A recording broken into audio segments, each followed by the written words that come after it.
अक्सर लोगों का ये ख्याल है कि अगर वो आप किसी न्यूट्रिशनिस्ट के पास जाएं तो वह ऐसा डाइट प्लान बताते हैं जिसके लिए उन्हें अलग से चीज़ें ख़रीदनी पड़ेंगी और उनका महीने का पूरा बजट डिस्टर्ब हो जाएगा। तो ऐसा बिल्कुल भी नहीं है। मैं आज आपको चंद टिप्स बताऊंगी कि किस तरह आप घर में रोज़मर्रा बनने वाले खानों के इस्तेमाल से ही हेल्दी ईटिंग कर सकते हैं।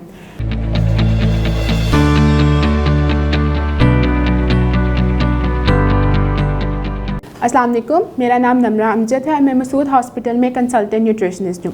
अक्सर लोगों का ये ख्याल है कि अगर वो आप किसी न्यूट्रिशनिस्ट के पास जाएं तो वह ऐसा डाइट प्लान बताते हैं जिसके लिए उन्हें अलग से चीज़ें ख़रीदनी पड़ेंगी और उनका महीने का पूरा बजट डिस्टर्ब हो जाएगा।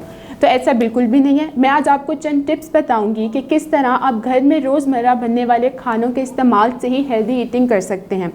अगर हम प्रोटीन की बात करें तो प्रोटीन की रिक्वायरमेंट को पूरा करने के लिए लाजमी नहीं कि आप रोज़ाना गोश्त का इस्तेमाल करें। आप गोश्त के साथ दालों का इस्तेमाल कर अपनी प्रोटीन की रिक्वायरमेंट को पूरा कर सकते हैं। कार्बोहाइड्रेट की रिक्वायरमेंट को पूरा करने के लिए आप घर में बनने वाली गंदम की रोटी और चावल भी इस्तेमाल कर सकते हैं, लेकिन एक मखसूस मिकदार में। अगर आप बाज़ार से स्किम मिल्क नहीं ख़रीद सकते तो आप घर में आने वाले ताज़ा दूध पर से बलाई हटाकर उसे भी इस्तेमाल कर सकते हैं।